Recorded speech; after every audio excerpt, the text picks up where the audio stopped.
Aleluia. Como Deus é bom, amado. E que bom que você está aqui, amém? Vamos começar pelo começo. João, capítulo 1. Vamos ver como existe um interesse da parte de Deus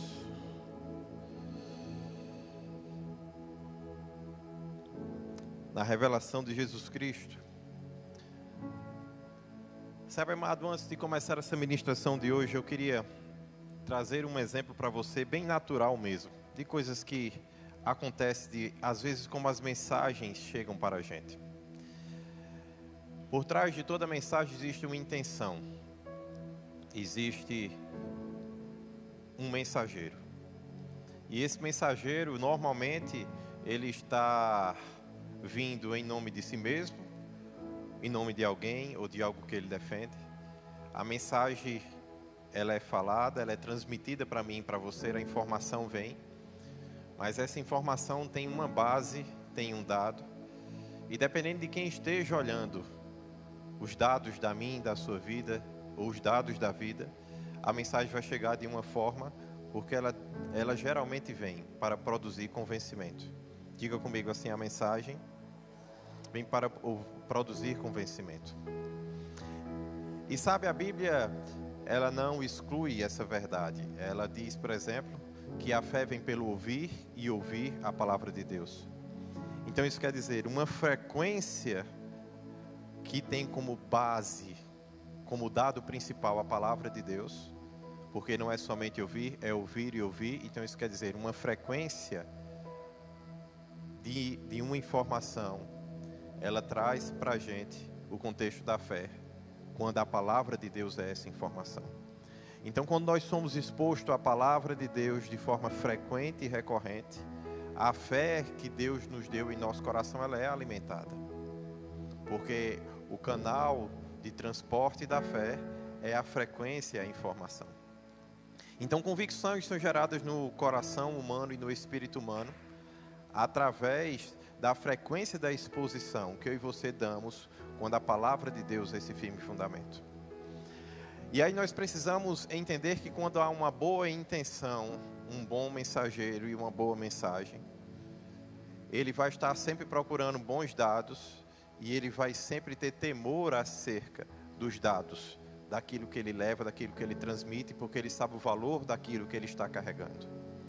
Paulo, por exemplo, ele vai dizer que antes de ministrar ou de falar com as pessoas, ele procurava sondar o seu coração para ver a aprovação para que ele pudesse falar de algo que ele estava vivendo. Ele dizia ser depois imitadores de Deus como filhos amados do Pai, mas ele também dizia, pode me imitar, porque eu sei quem eu estou imitando. Então ele, como mensageiro de Deus, ele tinha uma conexão e um compromisso com Deus, em essência e em caráter, para que não fosse somente uma mensagem, mas para que a essência também fosse transmitida. Você entende isso? E nós precisamos entender, e por causa disso eu quero te trazer um exemplo também, de que talvez não seja tão bom. Por exemplo, eu e você escutamos constantemente que a taxa de desemprego no país, ela está na menor taxa possível. E de tempos em tempos, a gente vem e escuta esse tipo de coisa, e a gente olha tanta gente desempregada, tantas coisas difíceis, aí a gente vai entender como esse dado é construído, no contexto do IBGE.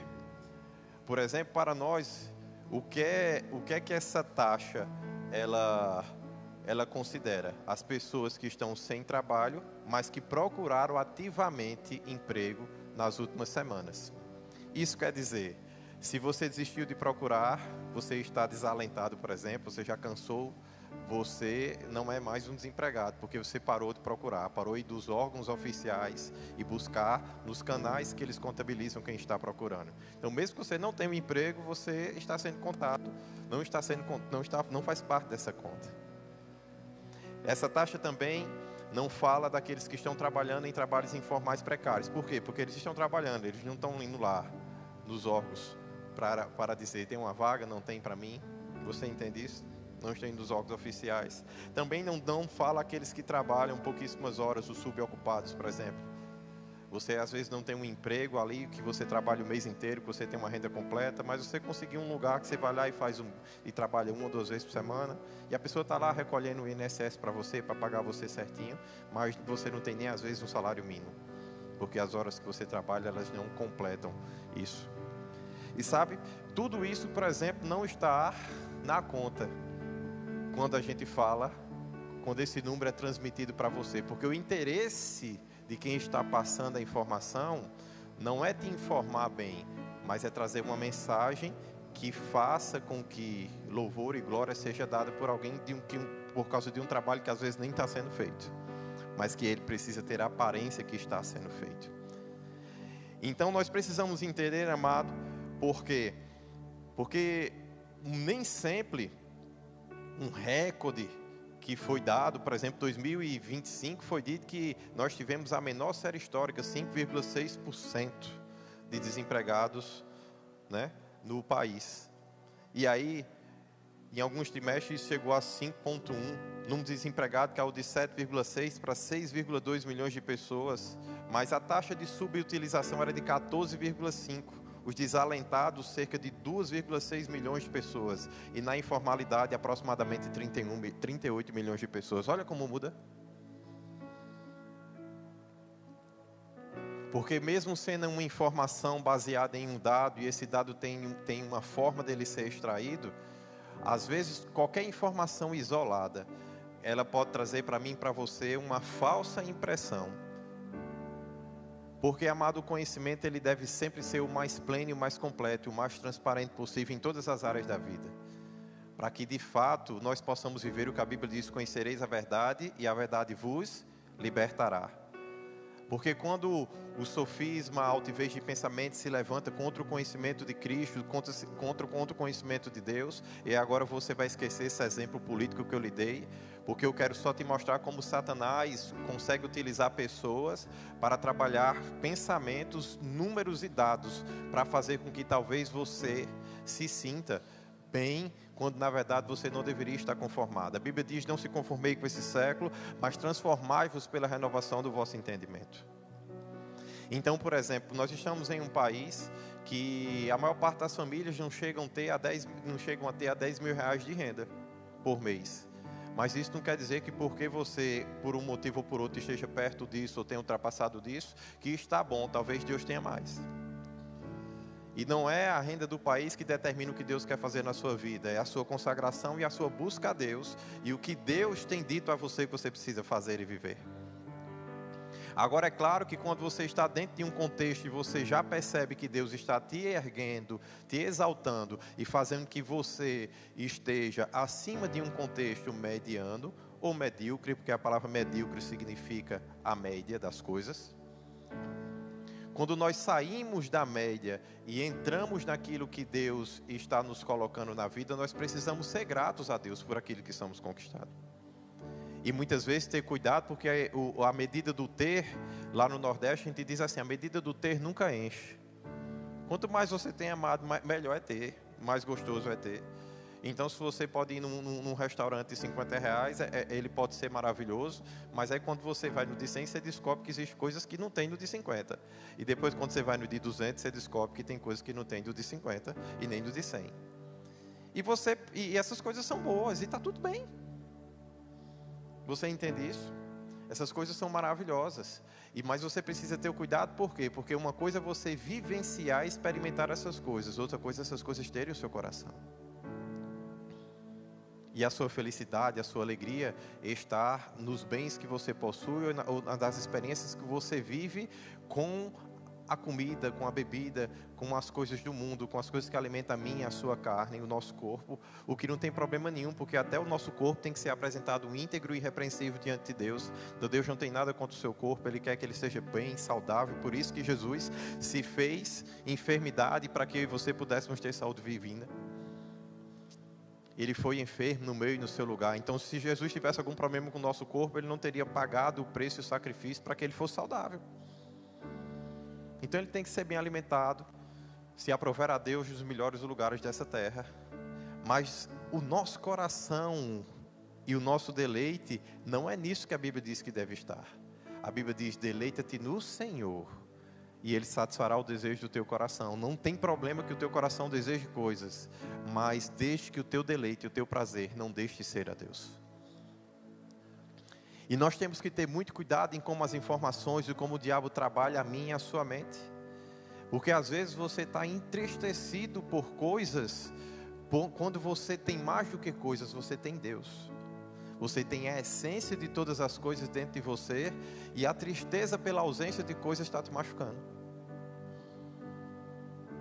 Quando de fato a Bíblia vai dizer para mim e para você que, por exemplo, para nós que temos o Espírito Santo, que nós poderíamos ser ensinados pelo próprio Espírito acerca de toda a ciência, o Espírito Santo não nos lançaria em rosto. Então isso quer dizer, o conhecimento precisa ser aprazível a mim e a sua alma, e nós podemos aprender com Deus, nos ajudando e nos socorrendo. E aí a gente às vezes chega numa certa idade, porque chegamos numa certa idade, ou não chega um momento da vida, parece que a gente não pode mais aprender. Ou parece que se a gente for aprender, a gente não tem mais aquela facilidade que uma criança tem. Mas deixa eu só te dizer, isso é um sofisma, isso é um pensamento contra o conhecimento de Deus, porque você não tem mais aquela força sua infantil, mas você tem hoje o Espírito Santo maduro, vivo dentro de você, apto a lhe ensinar acerca de qualquer coisa. E às vezes você está atrás do vigor infantil quando você tem a maturidade de Deus disponível. E você poderia aprender de uma forma muito melhor do que qualquer criança poderia, do que qualquer jovem poderia, porque é diferente fazer as coisas com Deus. É diferente estar em um ambiente onde você está sendo ensinado, mas o Espírito Santo também está contigo, também te instruindo, te auxiliando naquilo que está sendo passado. Você não deveria entrar numa sala de aula para ouvir só o seu professor, você também deveria estar ouvindo Deus enquanto escuta o seu professor. Você também deveria estar considerando a presença de Deus que está com você em todo lugar, porque eu não sei se você sabe, Ele é onipresente. E não importa o que você esteja fazendo, nem que você esteja reinando naquele trono, Ele está lá com você. Não importa o lugar, o que você esteja fazendo, Deus está contigo. E Ele se fez habitação em você através do Espírito Santo. Ele é o Espírito da verdade que te guia a toda a verdade. E sabe, amado, existe uma fome, uma sede de um mundo daquilo que eu e você temos, que é muito mais de poder vivenciar as coisas, mas de poder vivenciar as coisas conhecendo a Deus e com Deus. Porque tudo que é vivenciado com Deus tem muito mais força, tem muito mais vigor, tem muito mais alcance do que quando é feito com a força e com o braço humano. É totalmente diferente para mim quando eu sento com alguém e quando Deus começa a falar e traçar o destino. Porque quando você senta com alguém sem o discernimento divino, você pode, por exemplo, fazer uma entrevista com alguém e você vai conhecer o currículo, você vai conhecer os feitos daquilo que o tempo lhe permitir que ela lhe fala. Mas quando você está com Deus, você conhece o coração, você conhece as intenções, você sabe se aquela aliança deve ser feita ou não deve ser feita. Por quê? Porque Deus, que conhece o seu amanhã, que ama você e também ama aquela pessoa que está na sua frente, está guardando todas as coisas. E Ele tem uma construção para que tudo vá para o seu lugar. E aí não é só sobre estar em um lugar ou não estar. Não é só sobre fazer algo ou não fazer algo. Por exemplo, Deus me disse que eu deveria sentar com você esses dias e lhe perguntar o que você tem no coração e orar por isso. Para que fosse dessa forma. E lhe avisar que haverá um dia que isso vai mudar. Você vai viver essa estação com intensidade. E que quando mudar, você também deve novamente voltar a me procurar para que eu ore por essa mudança. Mas o que está em seu coração é para esse tempo. E precisa acontecer. Eu quero saber, eu quero orar. E aí nós precisamos entender que quando nós vamos entrando e vivendo vidas e relacionamentos, conhecendo Deus, essas coisas vão se abrindo de uma forma diferente. E eu quero te mostrar, amada, a importância de conhecer a Deus em sua essência. No princípio era o Verbo, e o Verbo estava com Deus. O Verbo era Deus, e Ele estava no princípio com Deus. Todas as coisas foram feitas por intermédio dEle. Sem Ele, Cristo, nada do que foi feito se fez. A vida estava nele, e a vida era a luz dos homens. A luz resplandece nas trevas, e as trevas não prevaleceram contra ela. Houve um homem enviado por Deus, cujo nome era João. Ele veio como testemunha, para que testificasse a respeito da luz. a fim que todos virem a crer por intermédio dele. Ele não era a luz, mas veio para testificar da luz, a saber, a verdadeira luz, ao mundo, que ilumina a todo homem. O Verbo estava no mundo. O mundo foi feito por intermédio dele, mas o mundo não o conheceu. Diga assim comigo: o mundo não o conheceu. E nós precisamos entender isso, amado. Através do olhar do mundo, é impossível conhecer a Deus. Através de um olhar mundano, através de um olhar onde as filosofias, os conceitos e a vida vêm por um discernimento natural, é impossível conhecer a Deus. Por isso que, por exemplo, Deus manda João como um precursor, para quê? Para que João fosse aquele que vinha a testificar da luz, a verdadeira luz. Então Jesus vem, e o Jesus que criou todo mundo vem, mas Deus sabia que era necessário que antes dele vir, houvesse um testemunho acerca de quem ele era. Porque naturalmente seria impossível aos homens conseguir enxergar e ouvir acerca de quem Jesus seria. Era necessário um testemunho da parte de Deus. E esse testemunho ele começa ainda no ventre de Maria. Quando Maria se encontra com Isabel, mesmo sem aquelas duas crianças serem formadas, o espírito de profecia vem sobre Isabel. E Isabel já fala da bênção que seria aquele ventre. E daquele peso que Maria carregava. E daquele homem que não seria somente um homem natural, mas um homem que foi gerado pelo Espírito. Que não foi gerado por uma relação íntima de um homem com uma mulher, mas que o próprio Deus fez com que uma semente fosse plantada naquele ventre, para a salvação minha e sua e de todo mundo. E sabe, amado, diante daquele milagre, até os ventres do destino profético de Jesus se agitavam. Porque eu não sei se você sabe, as coisas e o teu destino profético, ele não tem como não se inquietar quando você está presente. Se você estiver presente para cumprir o que Deus está te chamando para fazer. Porque a Bíblia diz que todas as coisas cooperam para o bem daqueles que amam a Deus. De pessoas que estão conectadas com um propósito. E sabe, amado, a nossa conexão com o nosso propósito faz com que automaticamente as coisas que estão conectadas e ligadas a gente comecem a responder ao propósito que Deus tinha nos dado.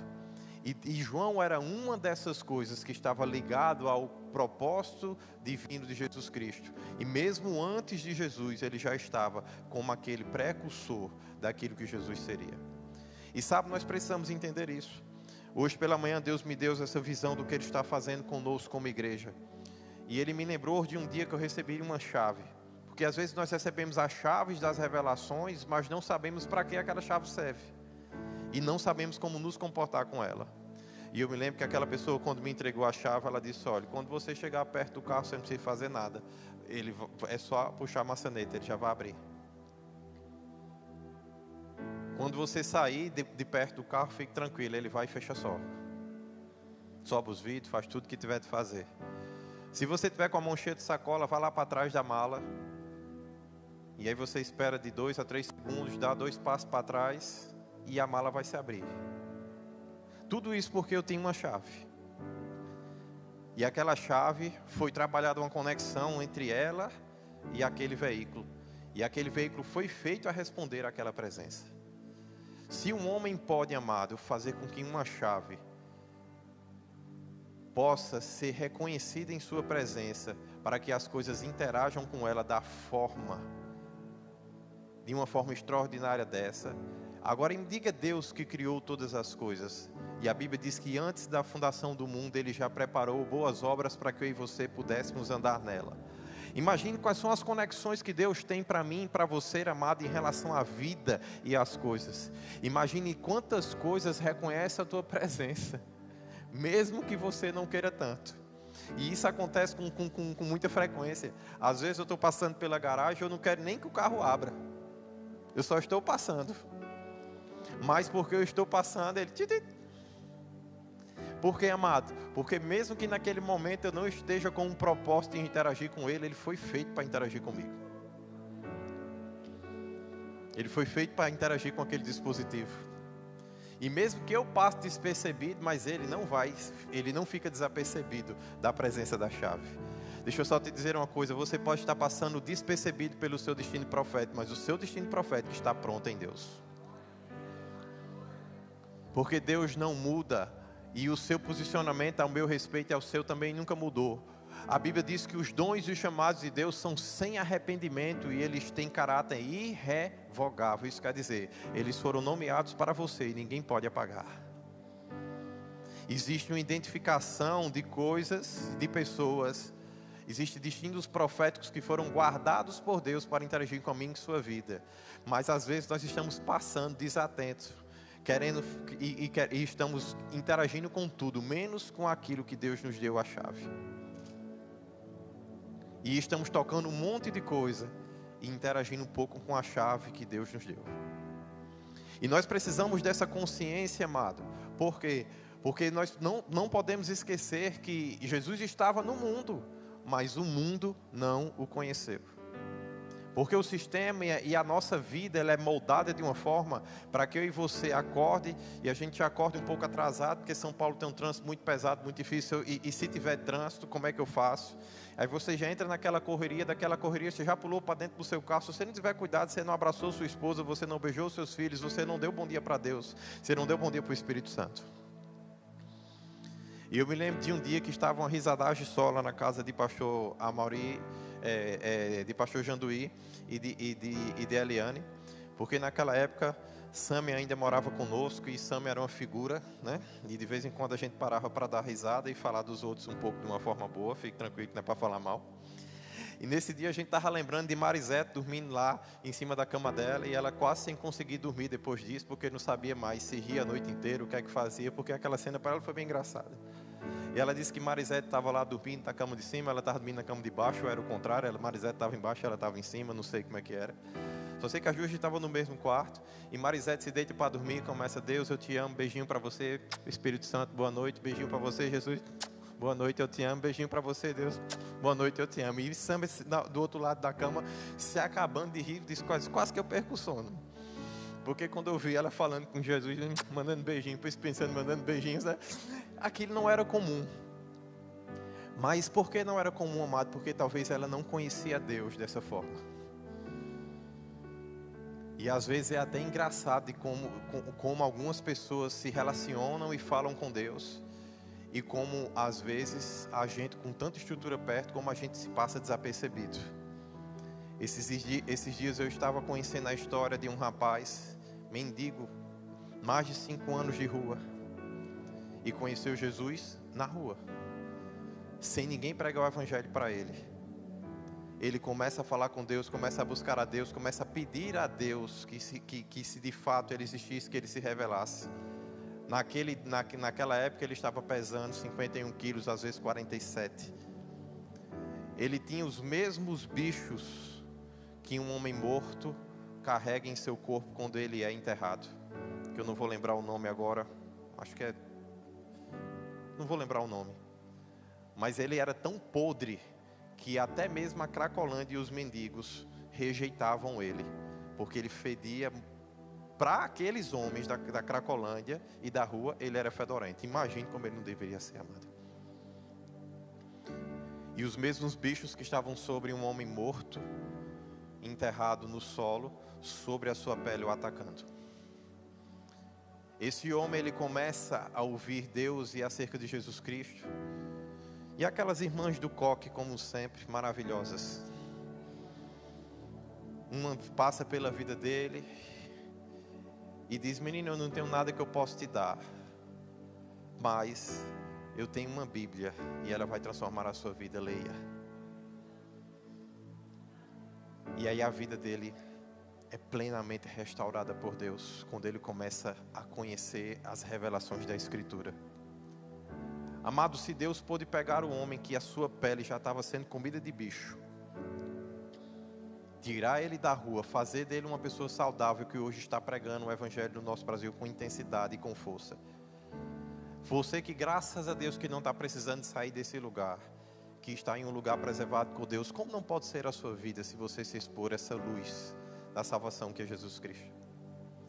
Como não pode ser sua vida Mas não se esqueça, o mundo não conheceu a Cristo, porque ele veio para o que era seu. Ele não veio para aquilo que era alheio, ele veio para aquilo que era seu. Mas a Bíblia diz, os seus não o receberam.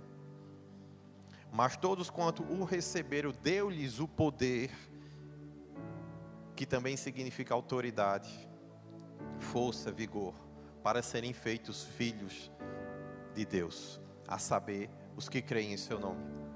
Então, amado, existe um poder ao crermos em Jesus Cristo, o poder da filiação e além disso, o poder que nos leva a algo maravilhoso. Mas nós precisamos entender os inimigos naturais que nós temos. E aí, por exemplo, Paulo, em 2 Coríntios, no capítulo 10, do versículo 3, ele diz: porque, embora eu esteja andando na carne, eu não milito segundo a carne, não militamos segundo a carne. Porque nossas armas da nossa milícia não são carnais, e sim poderosas de Deus, para destruir fortalezas, anulando nós sofismas e toda altivez que se levanta contra o conhecimento de Deus. Diga comigo, contra o conhecimento de Deus. E ele diz, levando cativo todo o pensamento à obediência de Cristo, e estamos prontos para punir toda desobediência, uma vez completada a vossa submissão. Preste atenção em algo do que ele está dizendo. Ele está falando que existem coisas que se levantam contra o conhecimento de Deus e a obediência de Cristo. E nós não podemos desconsiderar que nós convivemos com essas coisas diuturnamente. Todos os dias, o mundo que jaz do maligno tem instrumentos de informação para que o conhecimento de Deus se torne cada vez mais distante do meu e do seu pensamento. Para que o meu e o seu pensamento não esteja andando nessa obediência de Cristo. Porque, amado, assim como o homem pensa em sua alma, assim ele vai ser. Às vezes Satanás não consegue tirar você de Deus, mas ele consegue tirar a tua mente da obediência de Cristo. E você, em vez de estar andando, obedecendo os preceitos e o caminho dele, você começa a buscar outras coisas. Porque naquele momento a sua conexão não está tão vívida, você não está tão ligado ao seu propósito. Por mais que você tenha a chave, você tem passado pelas coisas que Deus te confiou, mas não com um propósito de interagir com elas. E por mais que essas coisas estejam sempre tentando reagir a você e à sua presença, é como se a expectativa fosse gerada, mas o poder não fosse liberado, porque existe uma intencionalidade do meio do seu coração que precisa estar disponível. E a Bíblia vai dizer que ele diz, para destruir fortalezas. Não acho que isso é coisa pouca. Amado, fortaleza não é um negócio que você derruba fácil. Ele diz, anulando nós sofismas e toda altivez que se levanta contra o conhecimento de Deus. Preste atenção. O diabo, quando se posiciona contra o conhecimento de Deus, ele não vem de forma fraca. A Bíblia fala de altivez, fala de uma postura altiva, fala de uma postura como quem vem por cima, como quem vai mostrar o que é melhor. E eu não sei se você sabe o que significa o sofisma, mas os sofistas, eles começam a surgir na história da humanidade aproximadamente 5 séculos antes de Jesus Cristo, na Grécia. E o sofisma é isso que eu e você vimos no exemplo que eu dei, por exemplo, da política. É quando as narrativas não é a verdade que eu quero transmitir. Eu tenho uma mensagem e independente da verdade ou não, eu quero que a minha mensagem seja dita. Então eu quero que as pessoas acreditem que eu estou a favor do trabalhador, então nem que eu tenha que manipular os dados e a forma como isso é passado, eu vou mostrar para as pessoas que agora está mais fácil o trabalho quando eu sei que não está. Porque a verdade não é o meu compromisso é que você me veja da forma que eu quero. Os sofismas, eles viajavam o mundo, os sofistas, para ensinar os governos e as pessoas que tinham autoridade, para como manipular o pensamento humano através de argumentação retórica. O compromisso do sofisma não é com a verdade, o compromisso do sofisma é com a informação que manipula, para o resultado e para o poder de alguém.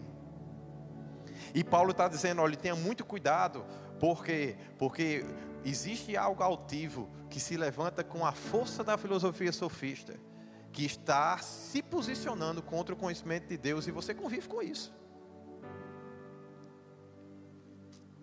E essas coisas vão te desconectar do conhecimento de Deus e vão te desconectar da obediência de Jesus. Que perigo, amado. Sócrates, já um pouco chateado com essa questão do sofisma, mas sem pensar ainda em Jesus Cristo, ele faz, não, peraí, mas não dá para trabalhar a verdade assim. Como bom filósofo, ele está sempre em busca da verdade, que é uma das coisas que a filosofia mais estuda, é a verdade. E aí, como todo bom filósofo, Sócrates vem no século seguinte e faz a gente precisa ter cuidado com esses sofismas, e a gente precisa criar alguma coisa que vai ajudar a gente a como interagir com isso. Aí ele cria uma coisa chamada silogismo. Os silogismos é a organização de premissas. É onde eu organizo as coisas, onde eu vejo que tudo que é visto de uma forma isolada pode ser perigoso e pode me manipular.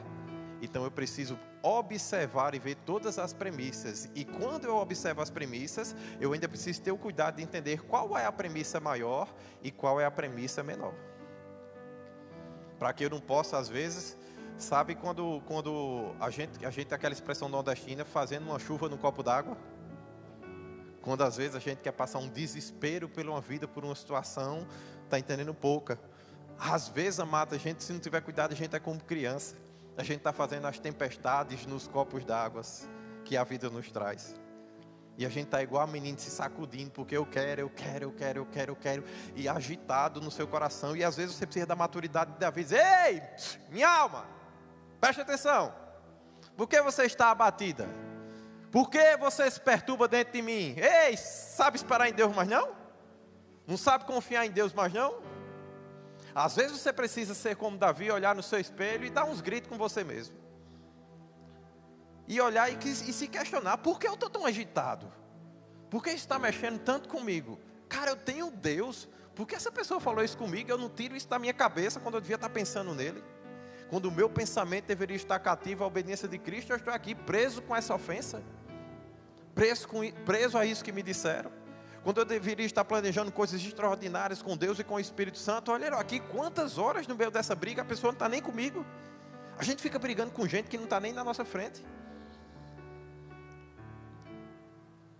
E a gente fica pensando, eu vou dizer, eu vou falar, e se ela falar, eu vou responder. Aí você passa 3 horas, aí sua oração não dura 5 minutos.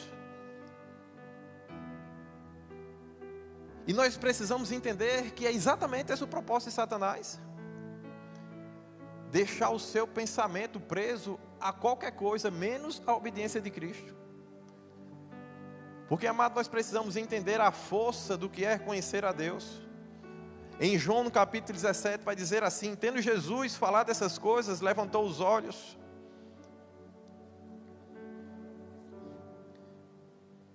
e disse: é chegada a hora, glorifica o teu filho, para que o filho glorifique a ti. Assim como lhe conferiste autoridade sobre toda a carne. Diga comigo, Jesus tem autoridade sobre a carne. Amado, se você não está sabendo governar e dominar a sua carne, vá para quem sabe resolver o problema. Jesus tem autoridade. Pare de você de governar e submeta a ela a obediência de Cristo. Diga comigo, ao conhecimento de Deus e a obediência de Cristo.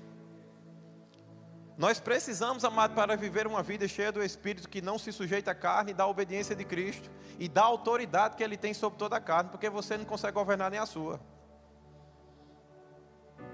Se não for pela assistência do Espírito Santo e se não for pelo poder de Jesus Cristo, é impossível você vencê-la. Você a faz porque você agora é homem espiritual. Porque como homem natural, você estava sujeito às suas paixões e aos seus pecados. A Bíblia já diz, você estava morto nos seus delitos e nas suas transgressões. Mas Ele lhe deu vida. Amém?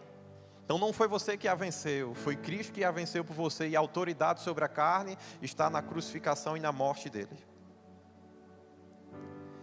E aí Jesus, que tem autoridade sobre toda a carne, Ele diz assim: a fim de que Ele conceda vida eterna a todo o que Ele lhes desse. Então, aqueles que deram sua vida a Jesus Cristo, Ele tem autoridade sobre a carne para conferir vida eterna. Diga comigo, vida eterna. E ele vai explicar o que significa essa vida eterna. E ele vai dizer: a vida eterna é essa, que conheçam a ti. Diga comigo: conhecimento de Deus. A vida eterna é o conhecimento de Deus como o único Deus verdadeiro, e a Cristo a quem enviaste. Eu te glorifiquei na terra, consumando toda a obra que me confiaste a fazer. Agora glorifica-me, ó Pai, contigo mesmo, com a glória que eu tive junto a ti antes que houvesse mundo. Mas, amado, nós não podemos esquecer aquele contexto inicial lá de João, onde ele vai dizer o seguinte: olha, o mundo não pode conhecer Jesus, o mundo não o conheceu. Porque o próprio Jesus, nessa mesma oração, ele vai falar isso. Ele vai dizer, no versículo 24: Pai, a minha vontade é que onde eu estou, também estejam comigo aqueles que você me deu, os que me deste, e que venham e vejam a minha glória que você me conferiu, porque você me amou antes mesmo da fundação do mundo. Diga comigo: antes da fundação do mundo aconteceu muita coisa, gente. Antes da fundação do mundo, Jesus já era amado por Deus. Jesus já era revestido de glória e de autoridade. Antes da fundação do mundo, Deus já tinha preparado boas obras para que eu e você pudéssemos andar nela. Antes da fundação do mundo, a Bíblia diz que nós estávamos nele. Então você já conheceu Deus, Deus já conheceu você. Deus não é alguém alheio a você e a sua vida e a sua essência. Pelo contrário, Ele é quem te fez e Ele conhece a tua essência como ninguém faz. O salmista dizia: Deus, eu vejo isso, esse conhecimento é assombroso, esse conhecimento é terrível para mim, porque, Pai, ainda no ventre da minha mãe você me teceu, você conhece os meus dias, Deus sabe a quantidade de cabelo que tem na sua cabeça. Alguns dá mais trabalho para Deus, porque tem mais cabelo para cantar, outros dão menos, porque já caíram alguns, está mais fácil. Mas Deus sabe, amado. E a Bíblia diz que Ele conta cada um que cai, e eu não sei se você sabe, todo dia cai. Você está sempre sendo atualizado da parte de Deus, e Deus te conhece de uma forma tão extraordinária, que a todo momento que algo acontece, mesmo que seja tão simples como um fio de cabelo se desconectar do seu couro cabeludo, é isso que chama, doutor? Couro cabeludo? Deus sabe, e Deus está acompanhando. Mas a Bíblia diz que existe algo profetizado para mim e você, que é, amado, que é da mesma forma como Deus nos conhece. Existe o desejo de Deus de também ser conhecido por mim e por você. E a Bíblia vai dizer, por exemplo: porque agora vemos como um espelho obscuramente, então o veremos a Deus face a face. Nós conhecemos em parte, mas então conhecereis como também sou conhecido. Uau! A Bíblia fala, amado, que é parcial, mas ela fala que o desejo profético de Deus é que nós conheçamos a Deus da forma como somos conhecidos por Ele. E Jesus disse: olha, a vida eterna é essa, é conhecer a Deus. E Ele fala desse desejo que Ele tinha, que nós conhecêssemos a sua glória, a glória que Deus confiou para Ele antes da fundação do mundo. Que nós pudéssemos ver e experimentar isso. E Ele volta, infelizmente, a reconhecer. E Ele diz: Pai, o mundo não te conheceu, eu, porém, te conheci. E também estes que estão comigo compreenderam que você me enviou. Eu lhe fiz conhecer o teu nome, e ainda o farei conhecer. Porque Jesus estava dizendo: eu sei que começou algo novo na vida deles. Eles agora conhecem o teu nome. Eles agora sabem que existe um Deus verdadeiro. Eles sabem que existe o Espírito Santo, que quando eu for, porque no capítulo 16 ele já tinha dito: eu preciso ir, porque quando eu for, o Espírito vai vir. Da mesma forma como Ele me fala das coisas dos pais e instrui das coisas do Pai, Ele vai instruir vocês sobre as coisas do Pai. E aí agora Jesus está dizendo assim: ei, eu os fiz conhecer o teu nome, e ainda vou continuar no trabalho de os fazer conhecer. E uma das coisas que Jesus fez para que eu e você pudéssemos estar envolvido com o nome e com a redenção que é em Jesus Cristo, é se ausentar para que o Espírito Santo pudesse ser morada no meio e no seu coração, para que nós pudéssemos receber o Espírito Santo assim como Ele recebeu, e pudéssemos viver a mesma vida que Ele viveu com Deus, sendo guiado pelo Espírito Santo. E Ele diz assim: a fim de que o amor com que me amaste, uau, esteja neles, e eu também esteja neles. Jesus está, amado, dizendo, a finalidade de tudo isso é para que eles conheçam o amor com que você me amou.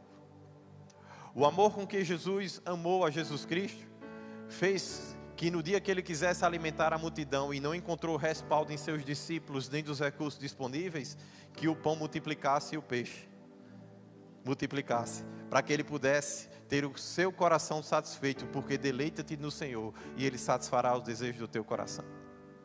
O amor que Deus tinha em relação a Jesus, fez com que ele pudesse dizer ao pai de Talita: ei, não se perturbe, Talita só dorme. E por causa do amor que o movia, ele expulsou todos aqueles que estavam dentro daquela sala, naquele ambiente de murmuração e de reclamação. E disse: ei, não é tempo de murmurar, essa menina só dorme. Sai todo mundo, agora sou eu, Deus e ela. E ele se deita sobre aquela menina, sopra sobre ela e diz: Talita, levanta. E por causa do amor que ele conhecia, aquele amor também se tornou conhecido. E agora Talita sabia que era fruto da ressurreição e da vida. Porque Jesus, ele não estava com a expectativa em ser ou viver a ressurreição. Ele dizia: eu sou a ressurreição e a vida. Uau! Os sofistas, amados, eles não estão nem aí para a verdade. Os filósofos mais sérios, silogistas, eles querem colocar as premissas e organizá-las de um jeito para que a verdade de alguma forma ela possa ser transmitida. Mas deixa eu te dizer uma coisa: o sofismo não vai te levar a lugar nenhum, porque ele é só um jogo de palavras. O silogismo também, ele é um pouco pior, ele é menos ruim, porque ele é um jogo da lógica, mas ele não carrega em si mesmo a essência das coisas. Mas o pensamento de Cristo, amado, não é jogo, nem de palavras, nem de lógica, é o jogo da vida. Ele não é apenas um raciocínio, mas ele é uma prática transformadora. Por isso que conhecer a Deus é tão importante, amado, porque quando você conhece a Deus e o amor de Deus começa a se enraizar dentro de você, você vai entender, amado, orações maravilhosas como a de Paulo, que diz que por essa razão eu dobro meus joelhos diante do Pai, de quem toma o nome de toda a família, tanto nos céus como sobre a terra, para que segundo as riquezas da glória de Deus, você possa ser fortalecido em esse homem interior, através do relacionamento, mediante o Espírito Santo.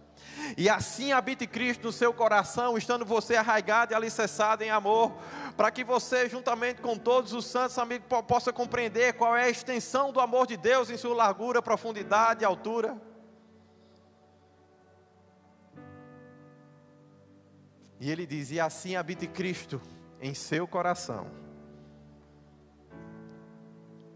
E assim habite Cristo em seu coração. E ele fala de algo extraordinário, amado. Ele fala que nós vamos entrar em algo que a Bíblia chama de plenitude. Uau, eu gosto muito disso. Eu gosto muito disso. E ele diz: a fim de compreender com todos os santos qual a largura, o comprimento e a largura e a profundidade, e conhecer o amor de Cristo, que excede todo entendimento. O sofismo não tem compromisso com a verdade. O silogismo, ele quer entender a verdade. Jesus, ele quer exceder o teu entendimento para que você viva a verdade. Porque ele é o caminho, a verdade e a vida. E ninguém vai ao Pai senão por ele. Não é sobre entender, mas é como ter a compreensão excedida. Porque a gente compreende com todos os santos qual a altura, o comprimento e a profundidade do amor que ele exerceu em Cristo. E para que a gente possa compreender isso, nós temos que ser excedido em nosso entendimento, porque a nossa alma não está pronta, mas o nosso espírito está. E por isso ele nos enviou o Espírito da verdade, porque em nosso entendimento e nossa alma nós não seríamos capazes de processar e interagir com tudo que Deus tem para a nossa vida. Nós precisamos de ser guiados pelo Espírito e da dependência do Espírito para fazer o que Deus nos chamou para fazer. Porque o seu intelecto, a sua compreensão, ele pode ser enganado pelos homens, ele pode ser manipulado pelas informações. Mas quando você está cheio do amor de Deus, e quando isso estoura os limites da sua vida e da sua compreensão, meu amado, não tem mais espaço para o engano entrar, porque você já está cheio de uma forma que você está transbordando. E a Bíblia diz que rios de água viva fluiriam do meio do seu interior. Deus não criou eu e você para ficarmos como pessoas sedentas, esperando informação e esperando resposta. Deus criou eu e você para ser fonte, rios que fluem. E nós não temos espaço para ficar sendo cheios pelo engano, porque nós já estamos cheios do Espírito de Deus. A compreensão do amor dele já cumpriu e já excedeu todos os limites de compreensão, de largura, de comprimento, de altura e de profundidade. Até onde a sua compreensão poderia chegar, o amor de Deus já encheu. E a Bíblia vai dizer para mim, conhecer o amor de Cristo que excede o entendimento. Para quê, amado? Para que sejais tomados de toda a plenitude de Deus. Deus não quer que a minha e a sua vida seja raquítica, que os resultados sejam pequenos e inexpressivos, não. Deus quer algo grande. Uau! Se eu não tenho a ti, não tenho nada, nada eu serei sem ti, Senhor. Só tua presença. E sabe, nós temos que sim fazer com que isso seja mais do que uma canção, amado.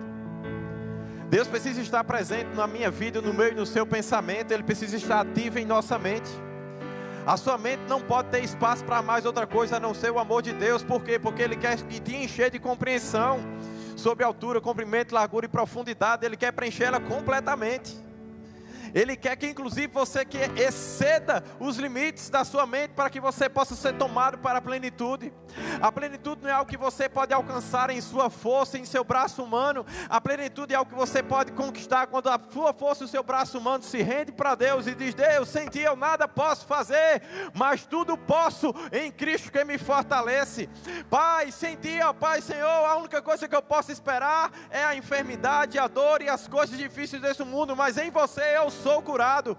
Sem ti, ó Pai, Senhor, a minha pobreza me envergonha, mas em ti, ó Pai, eu posso ouvir. Diga ao pobre: rico sou. Diga ao doente: eu sou curado. Aleluia. Diga ao fraco: eu sou forte. Pai, eu posso estar em você em uma posição nova. Eu posso estar em você, ó Pai, vivendo algo segundo o teu Espírito e a tua palavra. A minha mente, ó Pai, agora, e o meu pensamento eu coloco cativo à obediência com Cristo. Eu quero, ó Pai, Senhor, desprezar todos os sentimentos de altivez e de sofisma que algum dia a minha mente, o meu coração ou o mundo pôde querer me instruir melhor do que você sobre a vida. Pai, a tua graça, ela é melhor do que a vida. Eu não estou preocupado, ó Pai, Senhor, com os limites da vida, porque eu recebi pela graça a tua salvação.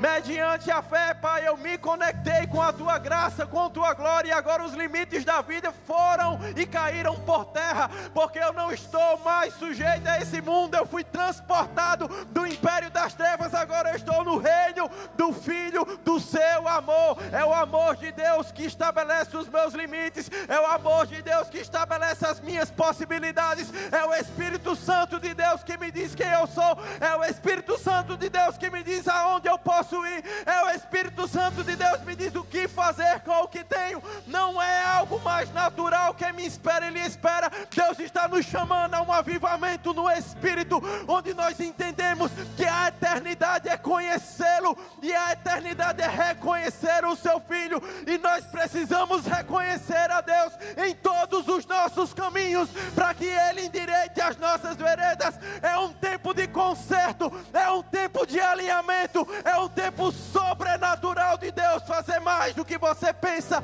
mais do que você imagina, segundo o poder dEle que está operando em você agora. É o tempo de Deus em sua vida, amado. É um tempo, ó Pai, onde os limites do seu pensamento e da sua vida dão lugar à eternidade e à força de Deus. Não se esqueça, você só precisa dEle. Você só precisa dEle. Se renda agora a Deus, se levante do seu lugar, vamos orar.